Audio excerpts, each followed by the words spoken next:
1978 India का prime minister खुद अपने हाथ से फोन उठाता है। कॉल की दूसरी तरफ है पाकिस्तान का डिक्टेटर जनरल जिया उल हक। और फिर इंडिया का प्राइम मिनिस्टर उससे कहता है, हमें पता है पाकिस्तान कहूता में न्यूक्लियर बॉम्ब बना रहा है और इंडिया सब जानता है। कुछ सेकंड्स के लिए सब कुछ नॉर्मल लगता है। फिर पाकिस्तान की इंटेलिजेंस एजेंसी हरकत में आती है। रॉ के सोर्सेज को ढूंढ ढूंढ कर मारा जाता है। नेटवर्क्स कॉम्प्रोमाइज होने लगते हैं और इंटेलिजेंस दुनिया के कुछ लोग मानते हैं कि एक फोन कॉल ने इंडिया को अंधा कर दिया था। और हैरानी की बात यह है, ऐसे प्राइम मिनिस्टर को आगे चल के भारत रत्न दिया जाता है और हिस्ट्री बुक्स में एक ईमानदार गांधीयन के रूप में याद किया जाता है। लेकिन आज भी एक सवाल जिंदा है, क्या वो पीएम सिर्फ एक आइडियलिस्ट थे या उन्होंने एक ऐसी गलती की जिसकी कीमत भारत ने दशकों तक चुकाई। तो उस पीएम का नाम था मोरारजी देसाई, जो शराब को हराम मानते थे और अपने यूरिन को हेल्दी मानते थे और पीते थे। मोरारजी रणछोड़जी देसाई का जन्म 29 फरवरी 1896 को गुजरात के वलसद में एक ऐसे नेता के रूप में हुआ था जिनकी पूरी पहचान तीन चीजों से बनी: सत्य, अनुशासन और गांधीयन सोच। फ्रीडम स्ट्रगल में भाग लिया, कई बार जेल गए, चीफ मिनिस्टर बने, फाइनेंस मिनिस्टर भी बने, डिप्टी प्राइम मिनिस्टर भी बने। और फिर 1975 में इंदिरा गांधी ने जब इमरजेंसी लगाई तो मोरारजी देसाई गिरफ्तार कर लिए गए। 19 महीने जेल में रहे। जब इमरजेंसी समाप्त हुई, 1977 में जनता पार्टी सत्ता में आई और 81 साल की उम्र में मोरारजी देसाई भारत के पहले नॉन कांग्रेस प्राइम मिनिस्टर बने। लेकिन इसी दौरान उनका रॉ के प्रति दृष्टिकोण भी सामने आने वाला था। मोरारजी का हमेशा से रॉ से टकराव रहा था और ये सिर्फ पॉलिसी डिसएग्रीमेंट नहीं था, ये विचारधारा का अंतर था।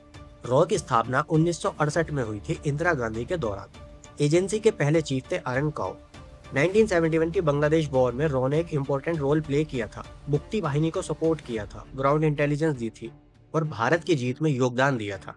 लेकिन क्रिटिक्स का मानना था कि इमरजेंसी के दौरान इंटेलिजेंस एजेंसीज का इस्तेमाल पॉलिटिकल सर्वेलेंस के लिए भी हुआ। मोरारजी देसाई उन लोगों में से थे जो मानते थे कि इंटेलिजेंस एजेंसीज पर कठोर नियंत्रण होना चाहिए और उन्हें लगता था इंदिरा गांधी रॉ को अपने पर्सनल यूज के लिए बनाई है। उनके नजरिए में रॉ बहुत अधिक शक्तिशाली हो चुकी थी और जब वो प्राइम मिनिस्टर बने तो एजेंसी का बजट और पावर्स दोनों पर असर पड़ा। इसी दौरान पाकिस्तान के कहूता न्यूक्लियर फैसिलिटी को लेकर एक इंटेलिजेंस ऑपरेशन चल रहा था।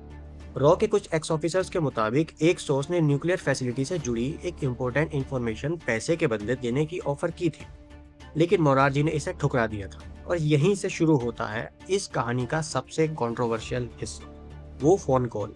1978 इंडिया में मोरारजी देसाई, पाकिस्तान में जनरल जिया उल हक।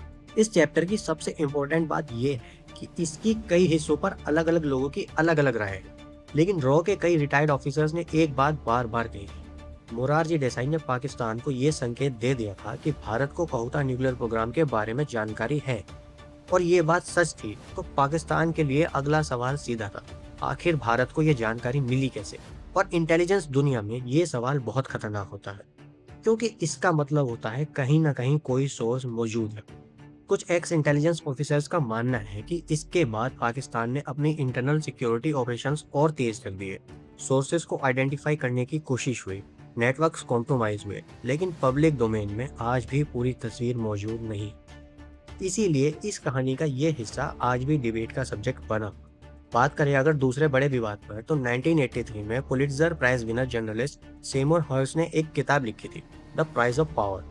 उस किताब में उन्होंने आरोप लगाया था कि मोरारजी देसाई सीआईए के लिए इंफॉर्मेशन प्रोवाइड करते थे। ये आरोप बहुत बड़ा था और अगर सच होता तो भारत के इतिहास का सबसे बड़ा इंटेलिजेंस स्कैंडल्स में से एक होता।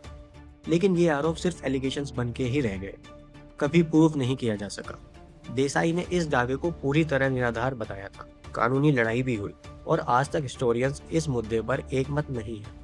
इसलिए इस चैप्टर को एक डॉक्यूमेंट एलिगेशंस के रूप में ही देखा जाता है, ना कि प्रूवन फैक्ट के रूप में। तो सबसे मुश्किल सवाल ये है कि जब आज हम पीछे मुड़कर देखते हैं तो एक पॉलिटिकल ब्लेम गेम दिखाई देता है। कुछ लोग जिम्मेदारी कांग्रेस पर डालते हैं, कुछ लोग जनता पार्टी पर, कुछ पूरे सिस्टम पर। लेकिन शायद असली सवाल कुछ हो, क्या एक डेमोक्रेसी में इंटेलिजेंस एजेंसीज को कमजोर करना नेशनल सिक्योरिटी को कमजोर करना है?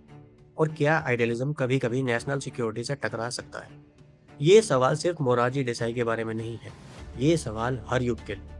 10 अप्रैल 1995 अहमदाबाद, मोरारजी देसाई की मृत्यु हो गई 99 साल की उम्र में। ना कोई कन्विक्शन, ना कोई इन्वेस्टिगेशन, ना कोई फाइनल वर्डिक्ट, सिर्फ डिबेट, क्वेश्चंस और इंटरप्रिटेशंस। लेकिन एक सवाल आज भी जिंदा है, 1968 का वो फोन कॉल, उसमें एग्जैक्टली क्या कहा गया? क्या वो एक ईमानदार गांधीयन की भूल थी या भारत की इंटेलिजेंस हिस्ट्री की सबसे महंगी गलती? मैं इसका जवाब नहीं दूंगा, क्योंकि इतिहास में कुछ सवाल ऐसे होते हैं जिनका जवाब आपको खुद देना पड़ता है, और शायद ये उनमें से एक। तो आज की वीडियो में इतना ही। मिलते हैं अगले वीडियो में, तब तक के लिए जय हिंद, जय भारत, धन्यवाद।